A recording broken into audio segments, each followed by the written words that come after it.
Newsflash is brought to you by Franco Trading Enterprise. Still, fun papa fee.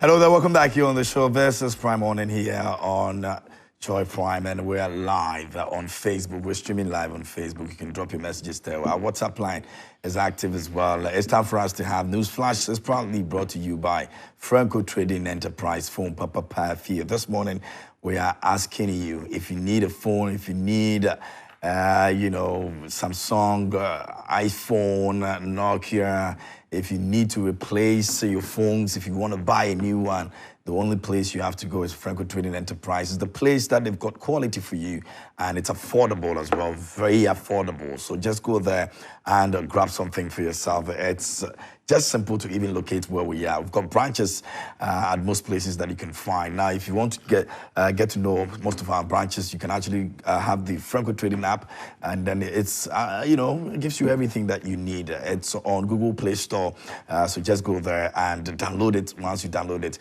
you'll be able to access Franco Trading Enterprise anywhere and wherever you may be. And also don't forget that our website is available as well. It's www.francotrading.com, and you can also just grab all the information you need over there as well. And we are giving you television screens from 32 to 55 inches. You can get some from us as well. The Euro 2024 is happening. If you want to watch it on the bigger screen, you can just grab one from us and you're good to go, all right? So it's just simple. Just make sure that you are not picking numbers from social media and calling us. Call us on 0555-939311, 0555-939311, and speak to us. Do not pick numbers on social media to speak to any of our branches. Please call the number we give you here on the show, all right? That's what it is. Franco Trading Enterprise says still phone Papa Pathie. And this morning we're here to get into some issues that are happening.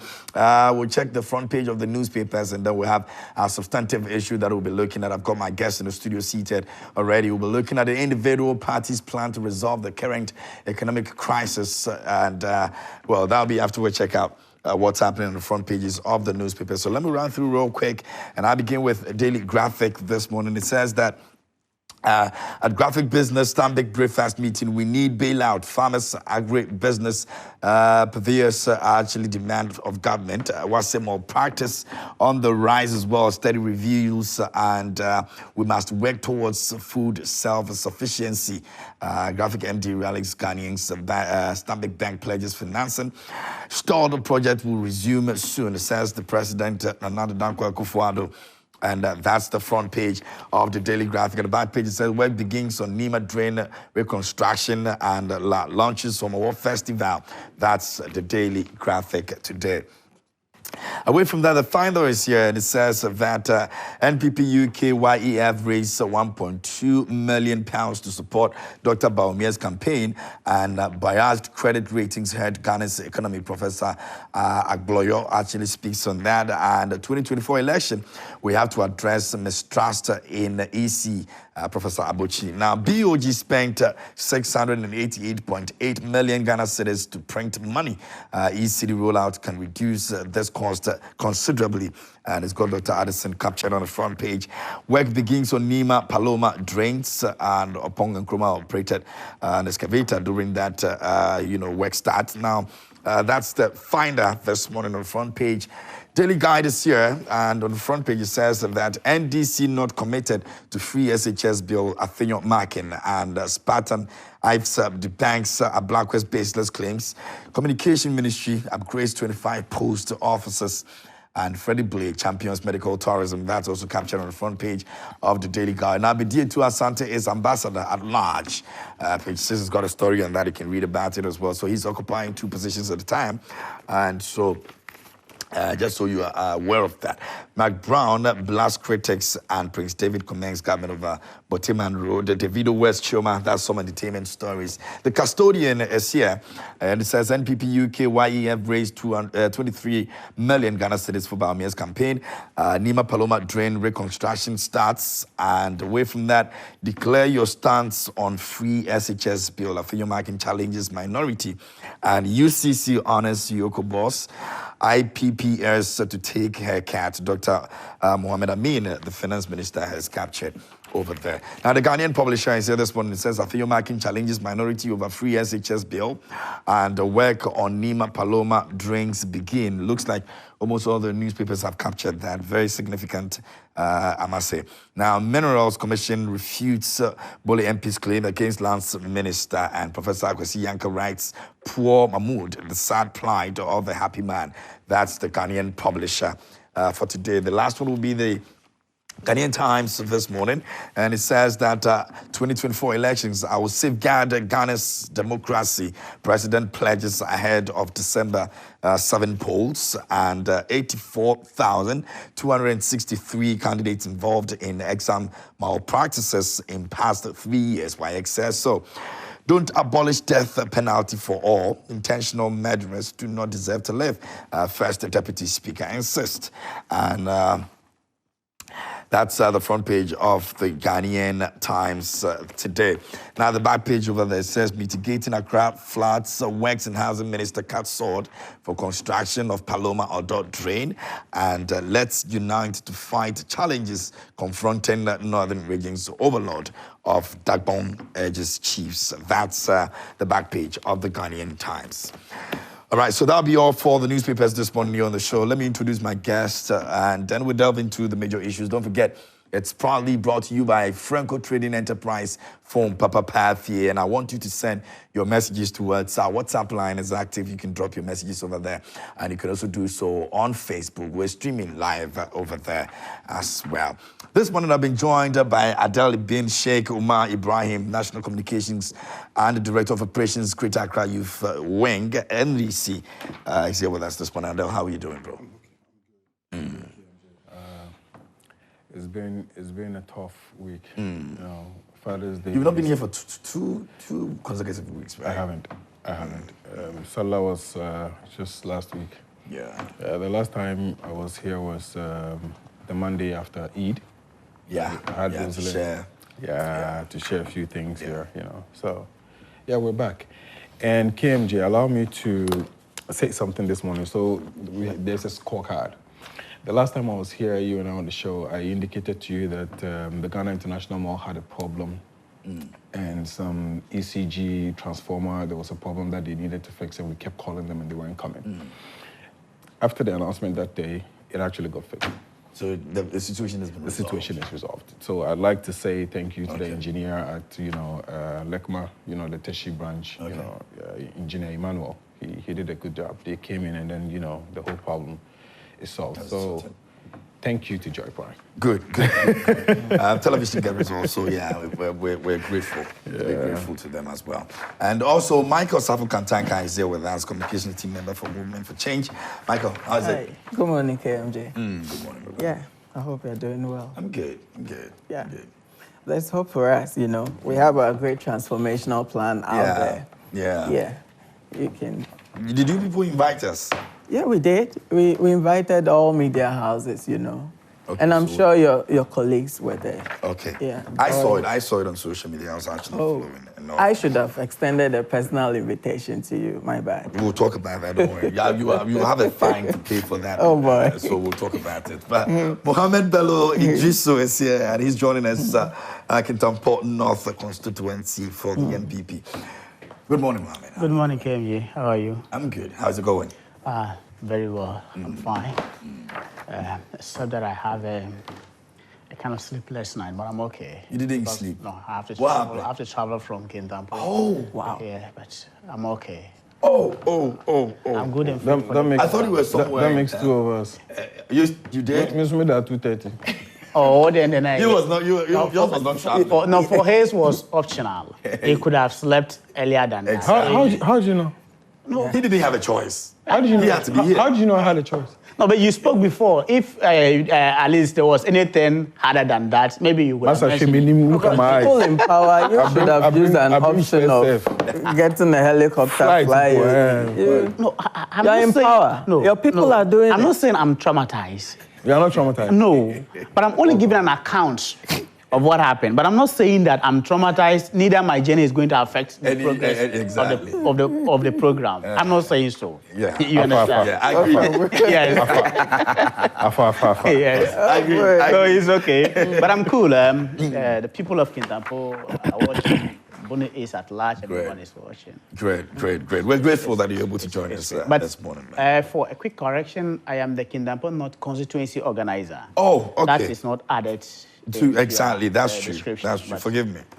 That is it, by the way. Forgive me. Thank you. The organizer for the NPP. Yes, Kintampo. Great. Thank you so much. Most welcome. So this is the great transformational plan. It says stability, growth, resilience, prosperity, new policy blueprint for Ghana's future. By Alan Tremantin. We'll be delving into it subsequently on the show. So by then, this morning we're looking at the economic crisis that we've been plunged into. Now, you remember that there has been too many ways, in dealing with most of the issues that have come up. You want to look at it from policy level. You want to look at it from the level of inflation, food inflation. You want to look at it from the cedi depreciation and all of that. And we're asking questions that we've got few months to get into elections. What are we doing? What are we going to see different from all the political parties that have come into, a request of us to actually vote for them? Are we looking at these people as people who are ready to change the fortunes of Ghana and the economic situations that we find ourselves in, or we're just going to vote because we want to vote, because we want to exercise, our rights as individuals and as people of this country? We want to take a look at it. What have they put on the table to convince us to believe that indeed, when they are voted into power, whether NPP retains, whether NDC comes into power, whether the movement for change comes up, what are they going to do different to ensure that we do not find ourselves in the economic crisis that we find ourselves? Don't forget that the cedi to $1 as we speak now is 15.75. Inflation is hovering around 22, 23. It's possible that it might even go up by the end of the year. The same thing with the cedi depreciation. We're possibly looking at heading towards 20 cedis. Now, I'll tell you about what the Minister for Finance has been saying with regards to the cedi. He believes strongly that it's going to be doing some massive change in the coming weeks. He spoke about it yesterday, 2 days ago, during his stay in the UK, where he had some speech that he delivered. We're going to be looking at that as well this morning. So let's begin with, and I want to start with you, Mohammed. I want to start with you, because currently, as the NPP that is in power and we're experiencing what we're experiencing right now, the external and internal debt restructuring and all that, contributing to our crisis that we're going through right now. Have we been able to decide on something that we intend to do moving forward? Elections is just around the corner. Okay. Good morning to you once again, and to my colleagues and brothers here. Let me use this opportunity to extend a happy birthday to my boss, the regional organizer for Bono East, Alhaji Musa Sulemana. I know he's watching. He's my best ever boss I have served and worked with. Okay. But this is a young man who is so much focused on nurturing individuals. He will do his possible best to make sure that you do well under his guidance, and will coach you to the best that he should be able to do. So today, if he's celebrating his birthday, I think having the opportunity to do that on Joy Prime, I know he would like it. Great. Happy birthday to him.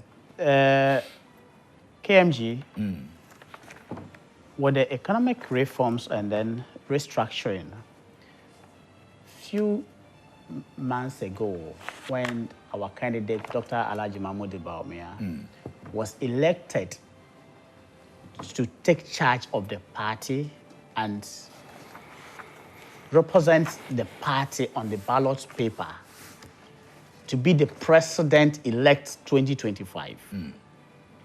he outlined his vision.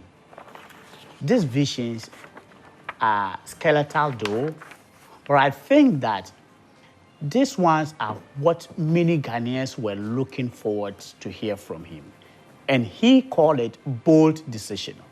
Why were they called bold decision? They were called bold decision because Ghanaians were expecting to see, to hear what is not in existence as at now and our Fourth Republic and what he will do different. Being the vice president, people raise so many concerns that, oh, but you as a vice president, you have the chance to have implemented all that you are saying. But in my local language, that is Gonja, there is this proverb that goes that, which means that a timely rat is caught by a timely dog. A timely rat is caught by a timely dog. In effect, time, say, is best. So, the party at this point is still putting together a manifesto. And so it will be so difficult to speak out of that because the manifesto is not in our custody yet. But making my point on the submission of the vice president as his vision, I think they had a clear and a roadmap that Ghana would have a best economy and that would upgrade the living standards or the living condition of every individual. So for our economy to do very well, according to the vice president, it is important to reflect on history, where we took this country from, where we have been, and where we need to go. In 2017, January, when we took this country from the NDC, our inflation was around 17.5. From 17.5, we brought the inflation down to 8 or 9% around 2019. But in 2020, we all saw the problems that faced, or that the whole world was faced with. Every country has its inflation rising up. Ghana cannot be an exception. And so for our GDP growth in 2013, 2016, that we took from the NDC, it was around 3.9%. Then, in 2017, 2020, our GDP growth went to 5.3%. This is very astronomical. Our agricultural reform or agriculture sector, look, the foundation of every country's economy solely rely on the agriculture. Because what you produce, if you're able to package it well, it gets international attraction. Is that what we're doing? And is that what this country is? And so we have done better. How? Taking it from 2.9% from the NDC in 2016 and move it to 6% into 2020. But it's not reflective of what is on the ground. So we're buying tomatoes for how much now? One tomatoes, right, like this, cost you 5 cedis. Am I buying it for 10 cedis? That is relative. If you buy it 10 cedis here in Accra, you will not buy it 10 cedis in Kintampo. It doesn't change the situation. It changes the situation. How does it change the situation? It changes the situation because Because majority of the people in Accra are suffering. And, if less people are not suffering in Kintampo because it's easy access. I am not saying so. What I'm saying. It doesn't change. What I'm saying is that prices of commodities like tomatoes is relative. It is not constant. You understand? Why can't it be constant? Because it cannot be constant because we don't have access. No, it cannot be constant. You're talking about agriculture in general. Yes. Right. So if you're talking about easy access to a market because somebody lives in Kintampo, and from the market from the farms to Kintampo market is not too far. So it's selling at 2 cedis, for example. Why should selling in Accra be different when you're looking at agriculture in the whole Probably certain factors might have contributed to that. Why are those factors contributing to that? Transportation. Who's transporting it whose from work? transporting Whose job it, transporting is to it ensure from easy access? transporting it from the producer Exactly. to the market and then to the consumer. It takes a lot. And so I'm saying that it cannot be constant because we don't have price regulation system in this country. Some parts of the world, they have price regulation system. So why if can't it is be done here too? Because we have a free market system. We have a free market system. It is not a restricted market system we are practicing. You understand? And any economy that practice or that witness a free market system has no price regulation. Any economy. So then it's incumbent on you as a government to ensure that you make people feel money's in their pocket. So if it's a free market, then they still have to buy 10 cedis. They don't have to buy and complain. And so that is what I'm saying, that we took our agriculture growth from 2.3% from the NDC, sent it to 6%. Was it not? And you're happy about the current situation? The way people are complaining about the expensive things they are purchasing? Is the government happy with that? Why would I be happy? I'm a Ghanaian. You seem to justify the fact that you moved it from somewhere. But it is important to give you the records. It is important for Ghanaians to know the record where we took the country from. That is there. Where we were and where we are going. Okay. It's not important? It is, but so are you happy about what is happening right now? But that is why there are reforms. That is why the vice president is saying that there are visions, there are policies going to be put in place to remedize, or if you want otherwise, as a panacea to these issues. It does not mean that we are leaving everything in the glue. No, we are doing our best. That is why he said that these are his visions. So let's consider and listen to his visions. I think I'm making sense. You are, but he had about 8 years to actually make those visions also clearer. It doesn't mean he didn't do anything.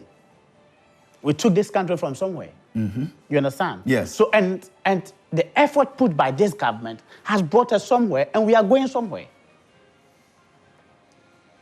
I'm sure you are getting it. So, taking our agriculture growth 2.9% from the NDC, we sent it to 6% in 2020.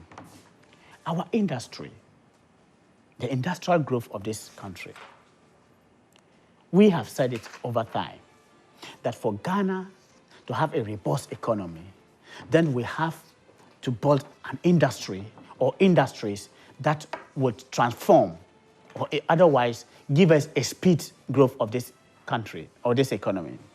So we picked an industrial growth 3.3% from the NDC in 2016 and sent it to 7.5% by 2020.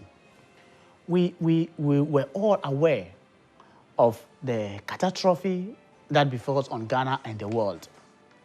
But for this, the vice president is saying that we have to put more strength in our industry. One, through the one district, one factory we have had, empowering the private man, focusing our attention in the rural areas where these food items, the raw materials over there, will be processed. And when they are processed, we can export them. We are now about to do that. We have done. It doesn't make any significant it does. impression. It does. It does. That is why we grew from 3.3% to 7.5%. So the one district, one factory is the one that is making. Of course. Where have we seen those changes happening? So when we come to ginger processing factory, that one is in my constituency, Kintampo North. You have a ginger processing factory. Yes. So people cultivate this ginger. They are processed by this factory and exported. It's a functional one? Yes. You understand? When you go to Atebubu, they have the starch processing factory.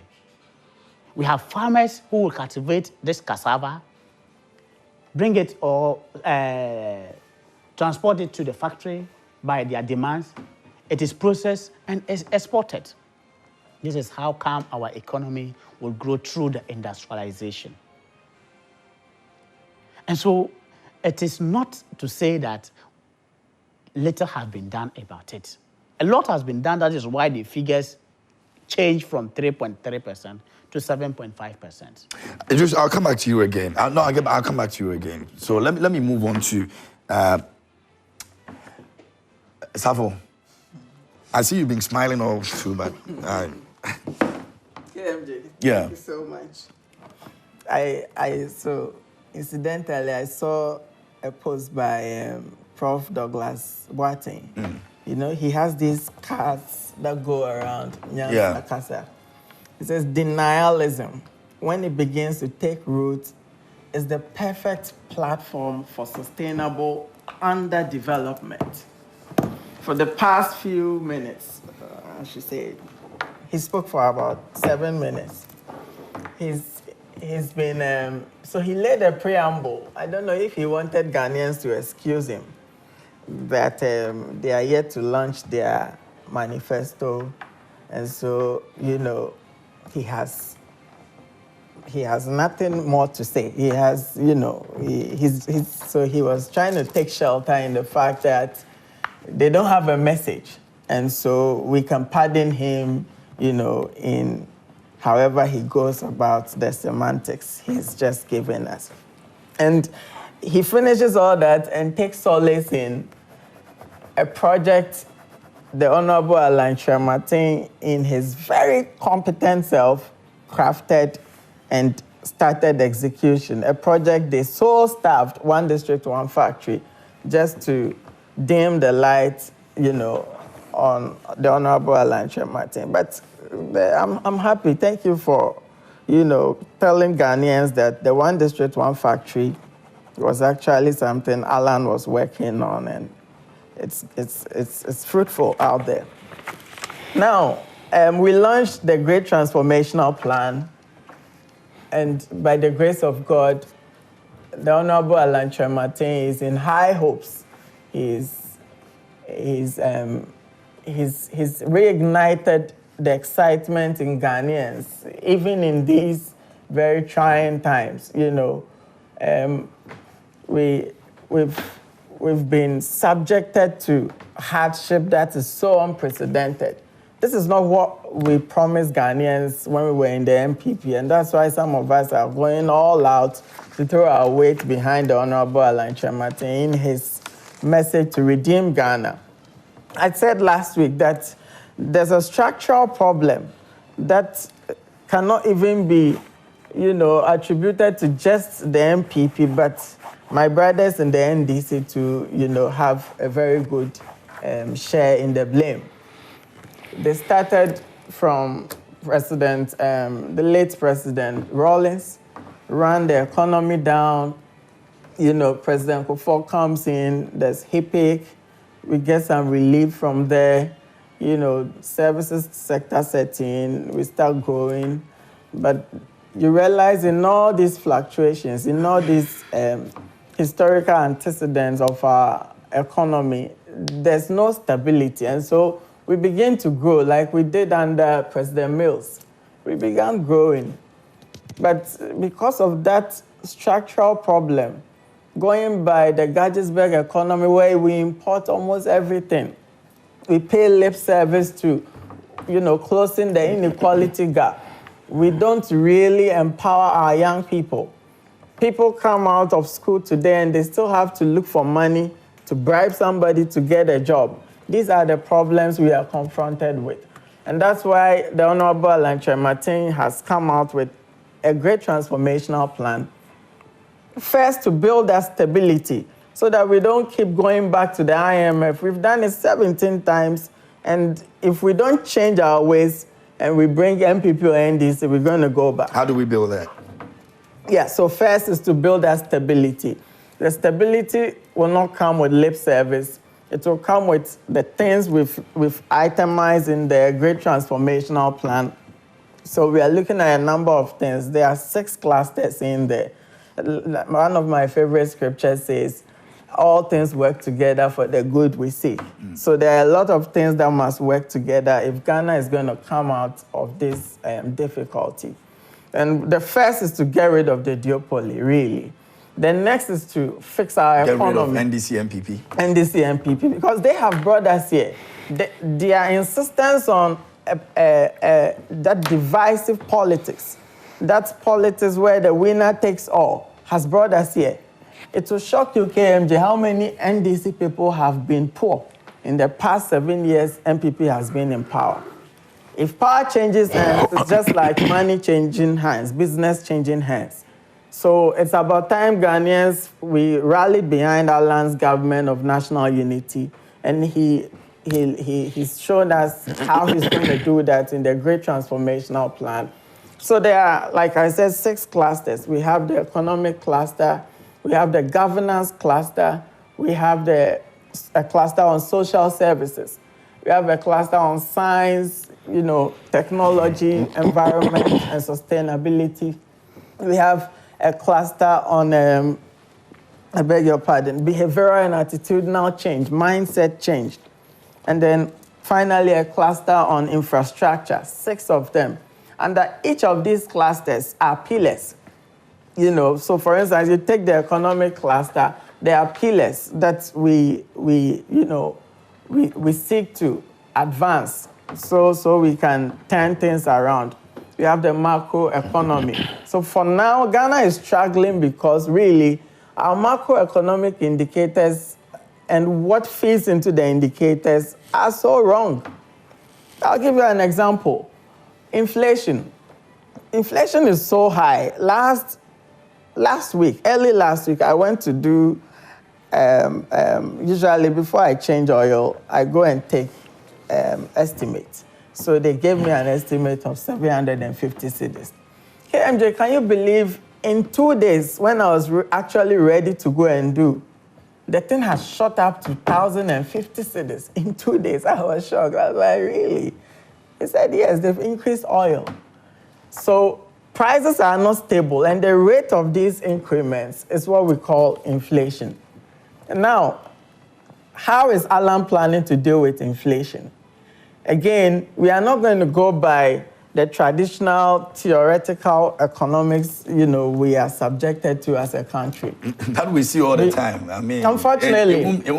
And somebody might argue that it won't even be different in Alan's camp. No, it will be different. This person who is coming from the NPP. We've seen what left service has done in both political parties, if you like. So one thing... So what is he coming to do different with regards to the left service you're talking about? One thing you can trust Alan for is the fact that he's an executioner. He says he's a doer. So you can see that crafted the word NATO, no action, talk only. And that's the characteristics of the NPP and their candidates. Alan, from his private sector days to the point he came into government, he mentioned 1 district, 1 factory. Everything he proposed, he makes sure whether government gives him the full support or not, he executes it. He talked about the Greater Kumasi Industrial Project. The government didn't really support it. He managed to get support from Korean government and the World Bank by drafting the policy. So that's something that sets Alan apart from all his compatriots. He's able to, get things done by policy. Like now, he's crafted so many policies around Ghana just by instituting a free port enclave at Tema. It allows Ghana some prominence. All these strategic goods coming through, some of them being diverted to other ports, will now pass through Ghana. That's the power of policy. This is how he's going to deal with inflation. What are the determinants of inflation now? The highest inflation is what we call the food inflation. Yeah. You go into the basket of goods now, the highest commodity in there is food inflation. Why is food so expensive? It's because of 2 things. Government's insistence on the traditional way of overtaxing petroleum products. They want to tax. So fuel keeps going up, oil and all that, like I was saying. Alan will not do that? He's going to get rid of all the nuisance taxes, and then he's going to widen, diversify our economy so for instance, it's an integrated approach. I like the way the conversation is going. He's going to open up our economy like he's done with the automobile industry. Every developed country prioritize assembling cars to the point of manufacturing the cars there. You can mention Germany, Japan, America, all of them. Alan has started this just by drafting a policy. Ghana now assembles, all the major car players are here.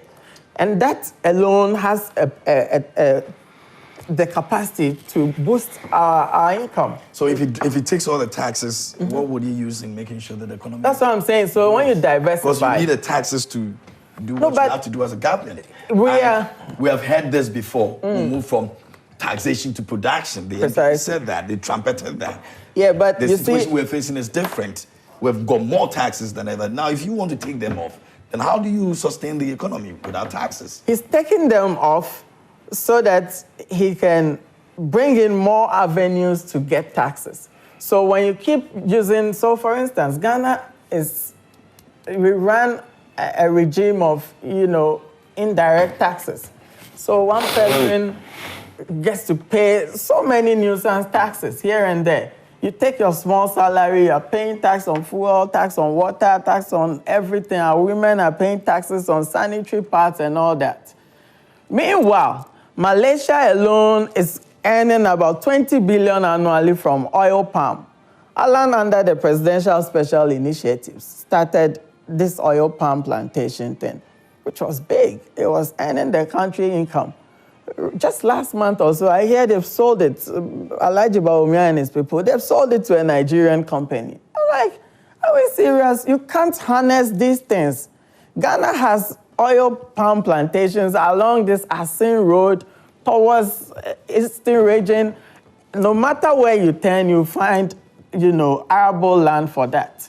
Unfortunately, we are not able to harness these natural resources. Alan says he's going to diversify our economy by introducing some anchor industries, 10 anchor industries, like he's done with the automobile.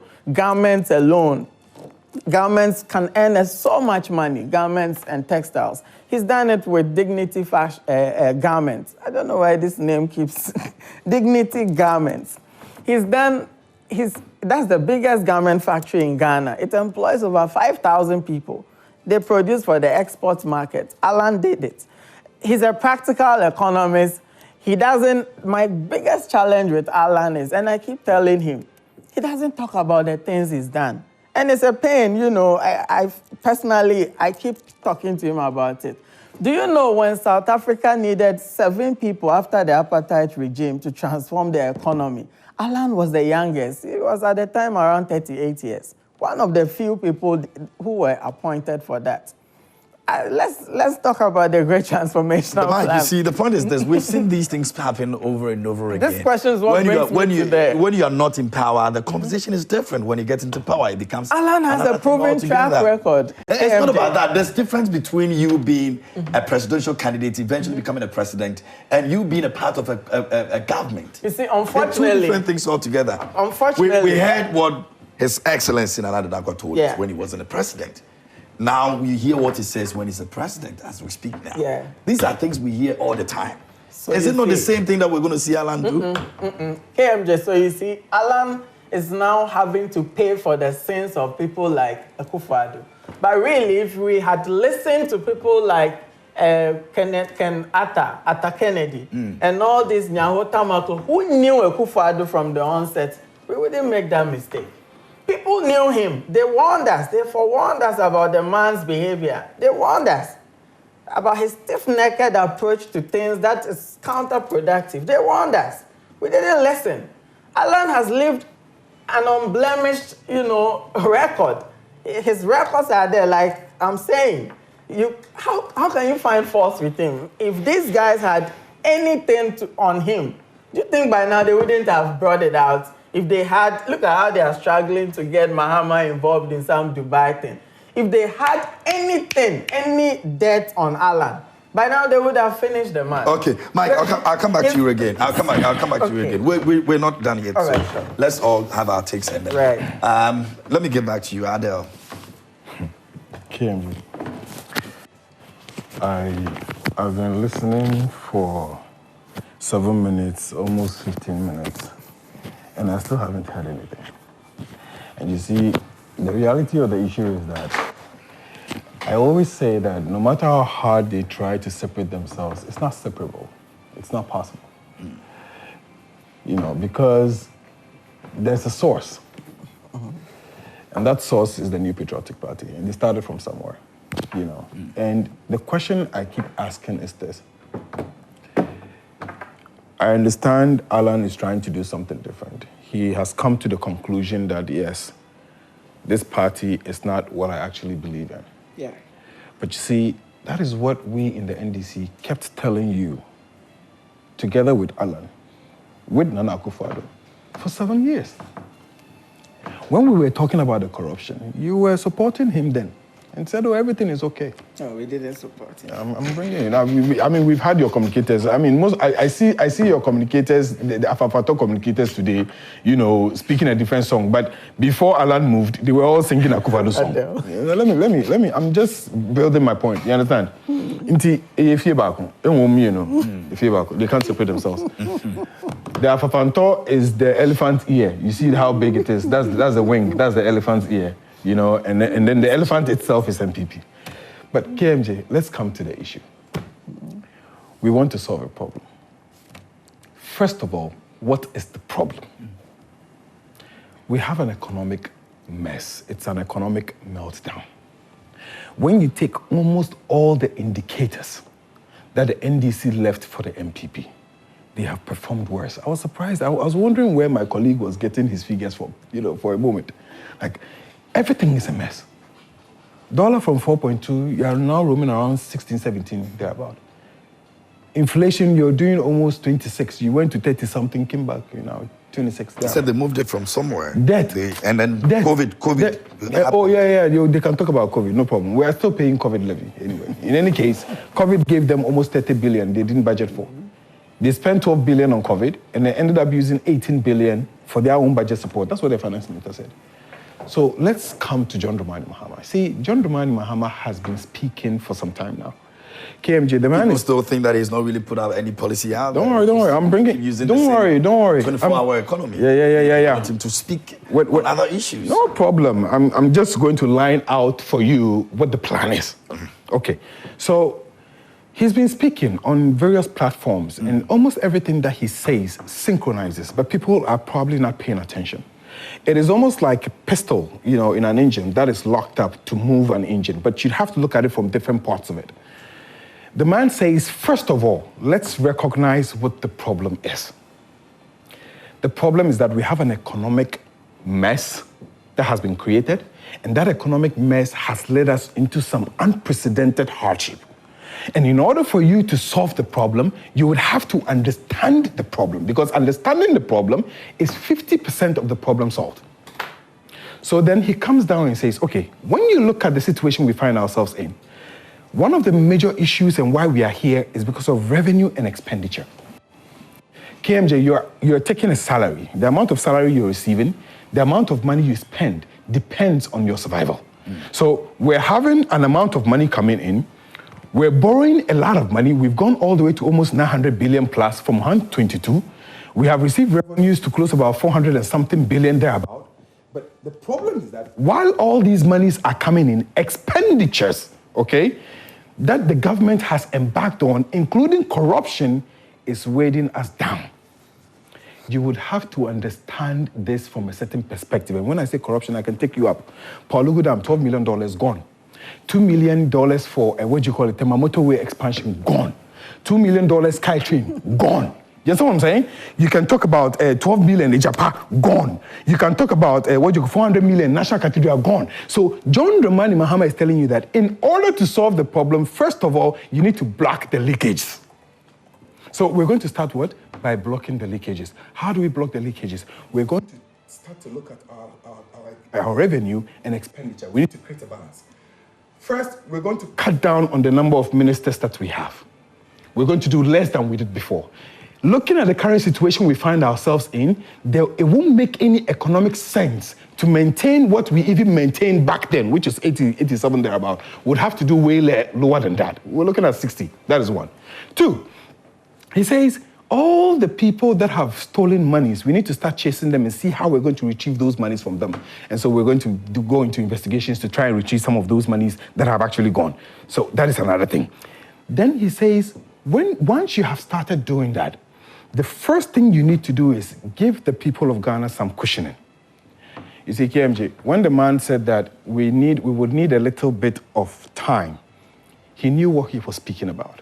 KMJ, if you have your child at home and your child is hungry, and he says, Daddy, I'm hungry, and you have food on the burner, and you're trying to cook something, I'm hungry, you tell your child, be patient. The patient you're telling the child to be is not because the food is not on fire, but because you would need time for the food to be well cooked. So if you take meat, which is on fire, which is just 5 minutes into cooking, and decide to give it to your child, what you have given him is actually went well. So John Dramani is saying, don't rush it, don't rush us. We need to put a certain thing, we need to put certain things in place. That is when he takes over. That is when he takes over. So we would have to put a few things in place. One, cut down our ministers. I've basically outlined a few of them. Once you have done that, now we need to cushion the people of Ghana. He's got 5 years to do that. I know that. When I say, what does it take to take a decision to cut down on your ministers? It's just a decision. You do appointments. When you come into government on the 7th of January, you make appointments, right? You make appointments.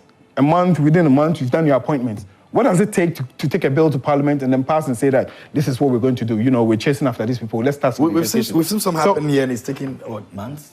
I know, but I'm Some saying... taking years? Yes. So it's not as easy as we're making it look like. No. Yes. You heard John Dramani Mahama speak recently and indicated, look, under the NDC, we succeeded in prosecuting our own.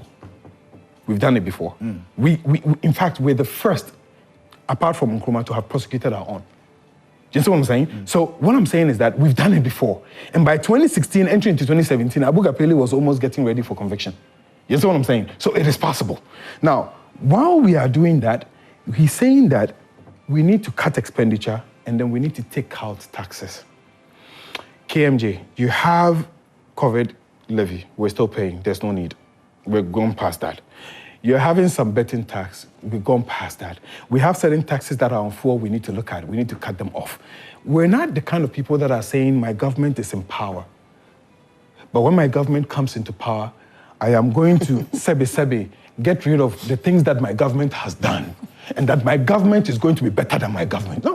We're not that kind of people. Baumia is there. He is saying that. John Dramani is saying that. When I come in, I'm going to start doing what? The cuts on these taxes. What the cut on the taxes does is that it cushions the people of Ghana.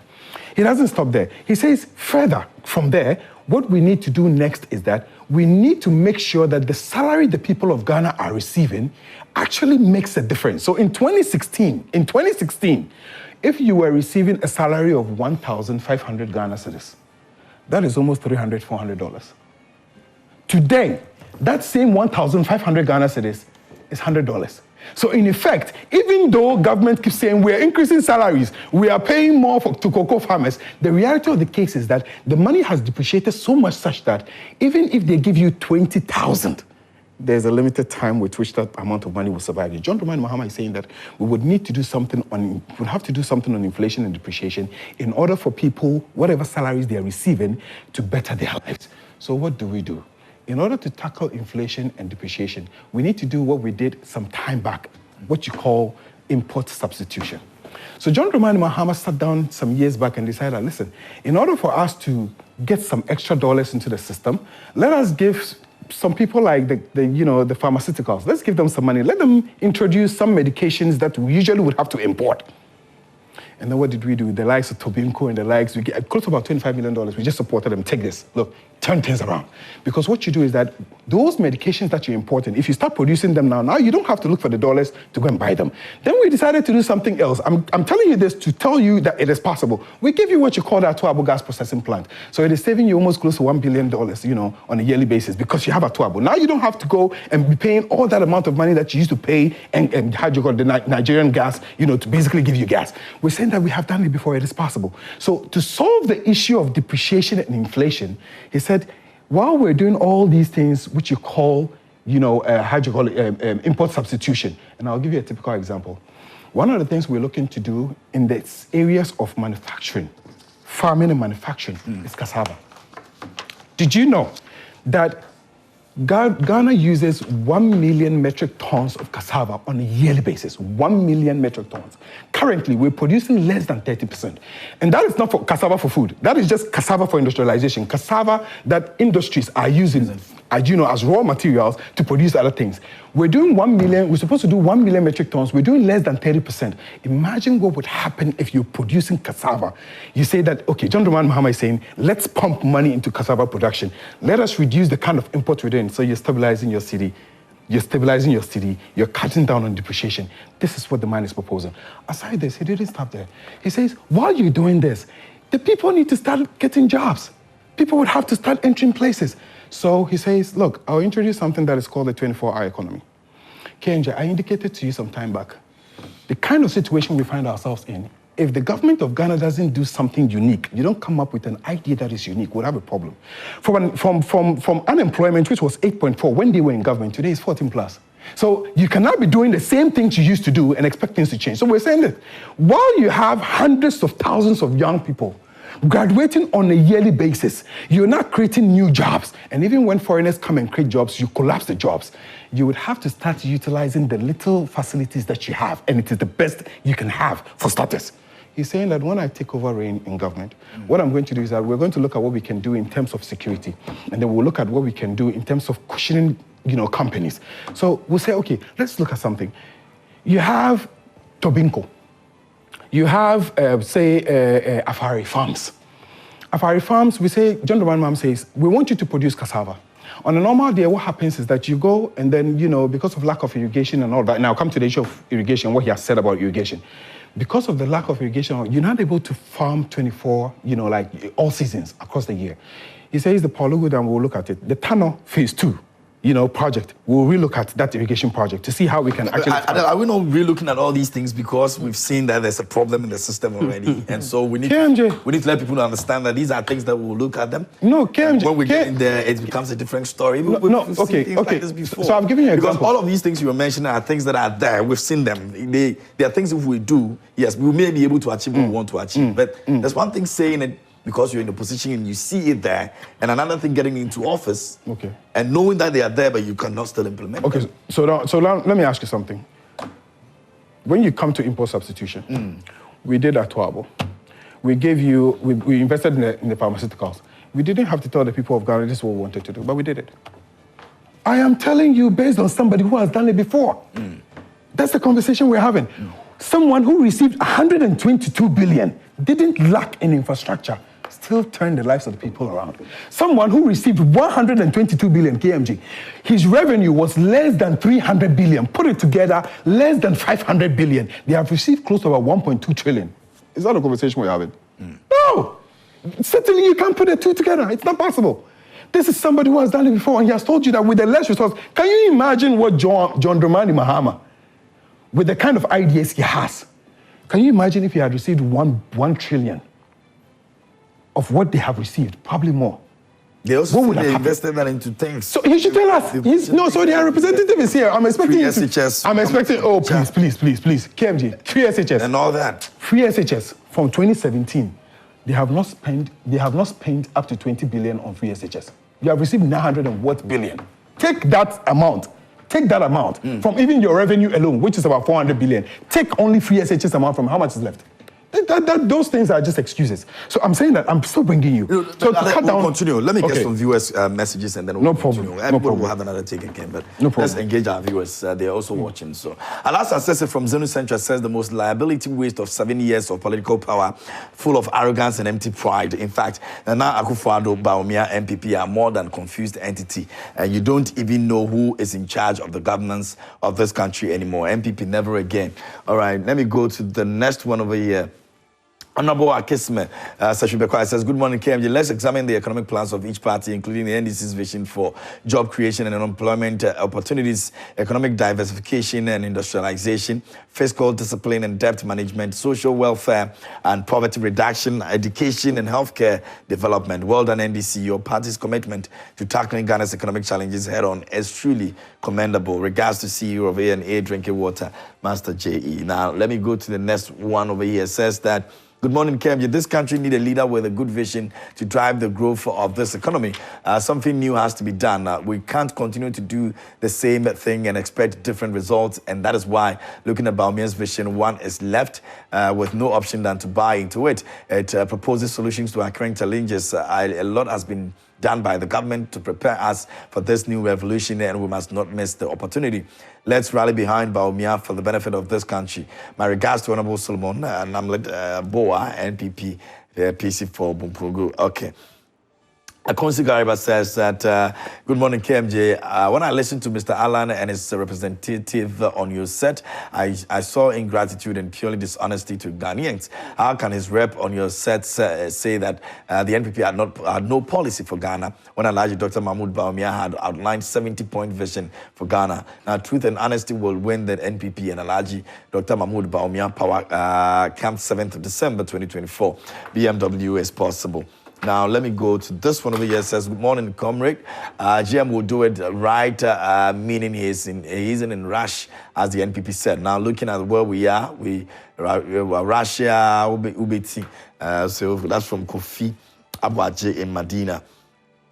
The next one over here says, good morning, KMJ. Please kindly let Abdul understand it's John Mahama we know from 2012, 2016, or a different person. Let me remind Adele, if he talks of corruption, when Professor Mills resumed, they made the same noise, rushing to court. In fact, they couldn't even jail one single NPP minister under President Kufuor. However, Nana has been able to jail NDC corrupt officials. Corruption under John was escalating in the likes of Bas Brandon, Jida, Sada, etc. And that's from Kwaku Baku Jr. Santibe Kwai sent in that. Let me go to the next one over here. It says, Francis Arthur as Amasaman. In fact, NPP's most disgraceful party ever since God created heaven and earth. Azar, clueless, incompetent, mismanagement, 419 leadership, and that Nana Bawumia government. KMJ vote notorious NPP out and vote for John Mahama and Sedem. Incoming MP Amasaman. Okay.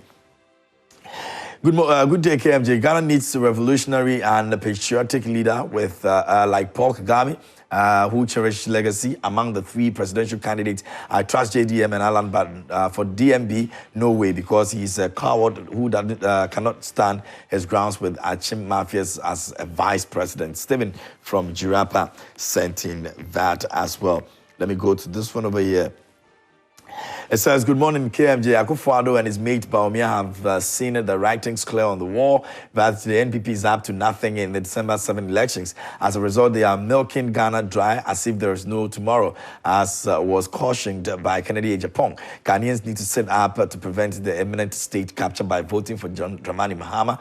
Nana Karkari in Techiman Sentinel, when it goes on and says, good morning, Alan Chairman Tim should spare us our ears. He was the trade minister for the 8 years that Kufuor was in power, plus the first term and part of the second term of Akufo-Addo. In all these years, what can he point as the major transformation he brought that ministry? He was a complete failure.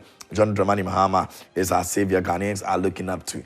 And let me get to this one over here. It says, where were all these good things and fine ideas of Alan when he was with the NPP? Is he a newborn and a transmogrified Alan? He should have distanced himself from the rots of the NPP for a very long time before he was bullied at the primaries, and he is out of, he left out of bitterness. Alan is NPP and NPP is Alan. This one says, good morning, host. The Vice President Bawumia can order to pay nurses allowance, then he should start doing something serious about the economic doomsday problem, health problem, fuel price problem, roads problem. No sector of the economic is working. Cost of living is very high. This government should better set up. JM is coming, 2025. My regards to Honorable Joe T. And let me go to the next one.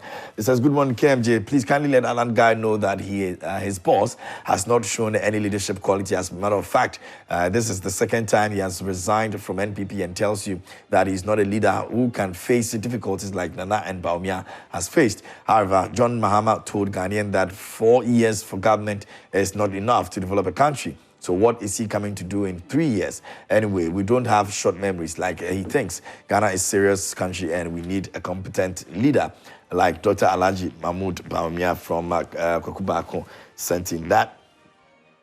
Let me go to this one over here, and it's coming from Hadi Pick Farm, it says, by the time the Nanado and Baumia government is through with us, we would appreciate the damage 2016 change and 2020 Nana Tuaso has done to Mother Ghana. Maybe we will begin to appreciate why Dr. Baumia shouldn't be allowed 1 inch near presidency come 2024 ever again in the future. May Allah save Mother Ghana from the hands of this create, loot, and share family and friends government. Vote for a visionary leader, vote for John and Jane for a better Ghana. Let me go to this one. It's coming from, he said, hi, host. Okay. I feel Markins should stop making nuisance of himself about the SHS because there was progressive free SHS started by the NDC in 2013. Besides, free education is not new in Ghana. Indeed, Dr. Nkrumah started free education at the university and in some high schools, which Akufo-Addo enjoyed without any acknowledgement. Again, Rawlings also provided free college education for teachers and nurses with monthly allowances and study leave with pay, which many of us enjoyed in the 90s. NPP must stop making noise about the focused free SHS if they have no campaign message for Ghanaians. We will not vote, will not be fooled by the fake free SHS, which has become an albatross on parents and teachers alike. Long live Ghana, long live progressive free SHS. Powerly says a citizen, not spectator, sent in that one. Okay. Speaking about free SHS, and I'm going to come back to you. We're going to just round it up again, and so let me come back to you again, Idrisu.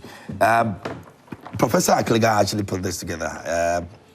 He's a renowned Ghanaian academic and legal luminary. He says the notion of free education is a laudable one. However, the pursuit of that objective without costing, without working on the lines of movement, and without working on the impact of the other parts of the economy very carefully, for me, it's a failure of a policy.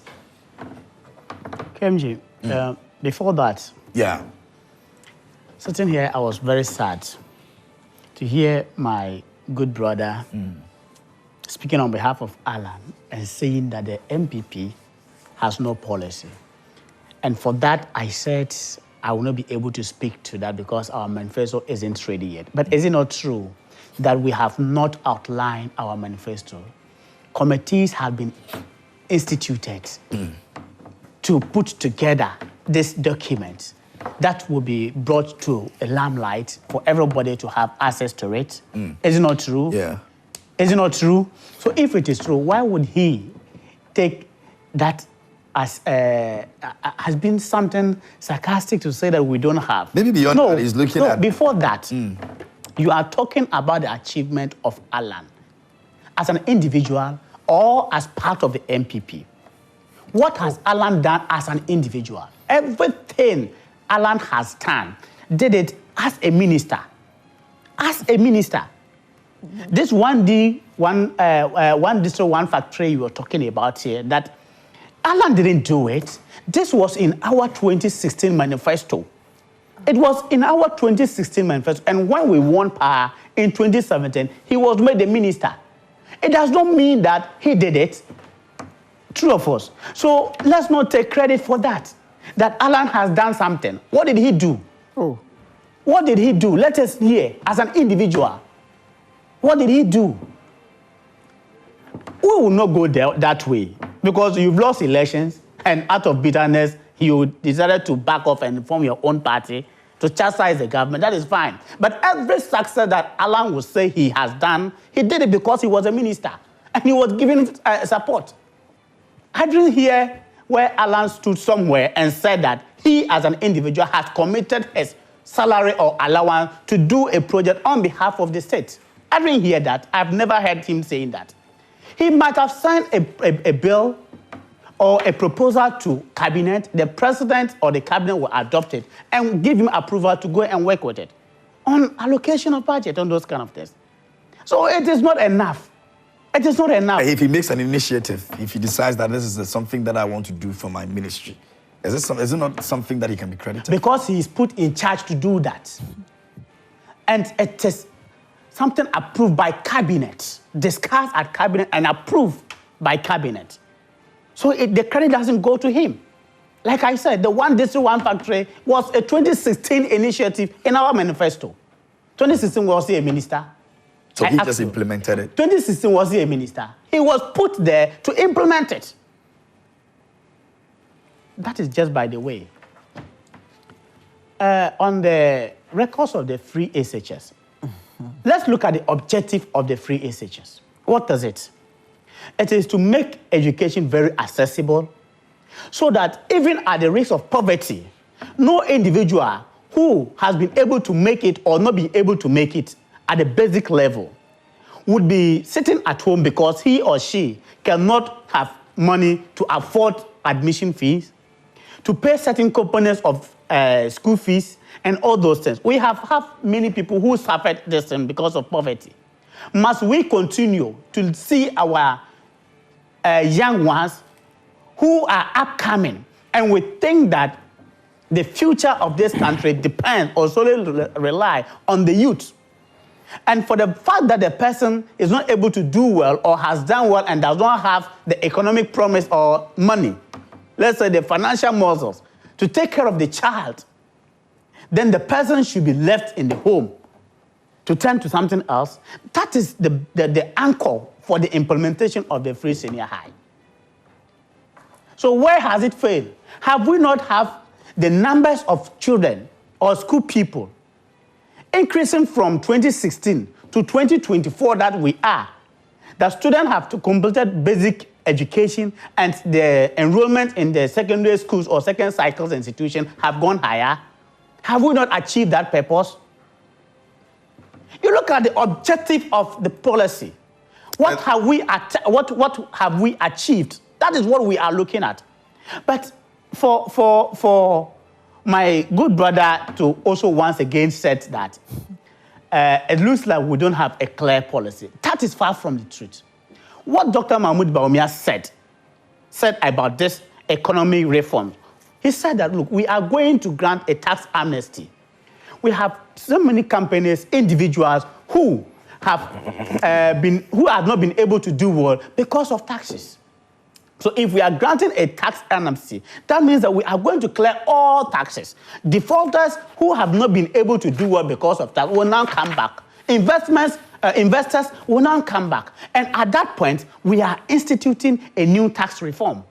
So let me find out from you. The incident that is happening in Kenya right now, which is a youth-led protest, and it stems from taxes, and that's the reason why I'm going to find out. Is this something that the president or Dr. Bawumia is worried about, is considering, in terms of reduction of taxes like he's spoken about?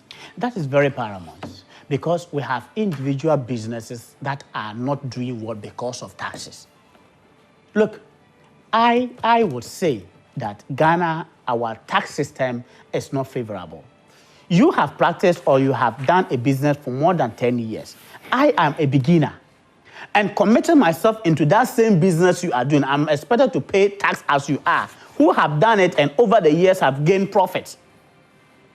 You see it. But you see when there is that tax amnesty, they still continue to pay taxes. When there is that tax amnesty, individual defaulters who were not able to mobilize money, and for the benefit and for the fact that their business were not able to grow, today their factories or companies have been suffering, they will come back.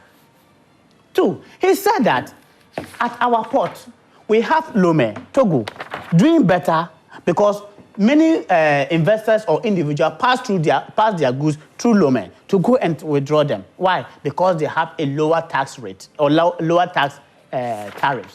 And so in Ghana, we will do same. If not to do a port free, but we can considerably reduce our port levies so that many people who would have passed their goods through or their containers through Togo will now bring it to Ghana here. Did not hear him mentioning that? This is a clear policy that this country will have to do.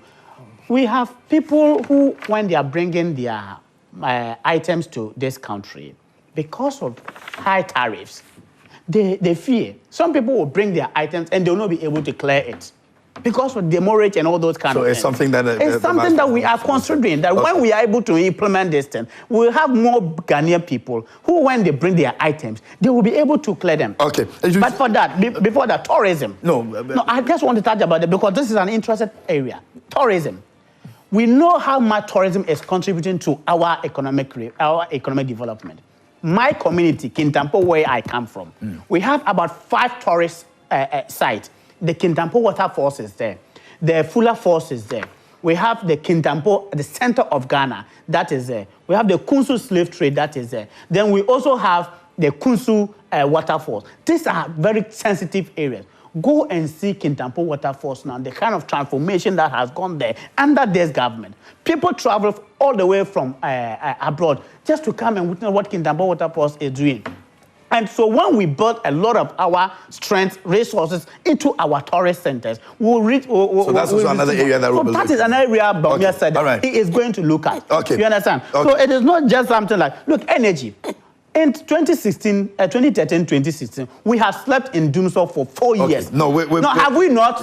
No, have we not? We had another situation. Not before we had another situation a couple of months ago. No, so I am saying, no, but that is far better. That is far better than what we experienced. Don't justify that. No, I'm saying that. Far better. I'm saying that. You can't say it is far better than something. You have slept in Dumsor for 4 years. Other places, they don't have it at all. No, and other places is far worse. Other places. No, let's be honest with ourselves. Idris, let's be honest. We are doing comparison. Okay. We are doing comparison. Right. And in comparison, it is important to reflect on history. You understand? History will tell you where you are coming from. Okay. You have slept in Dumsor for 4 years. It's okay. Adele, let's look at the happenings in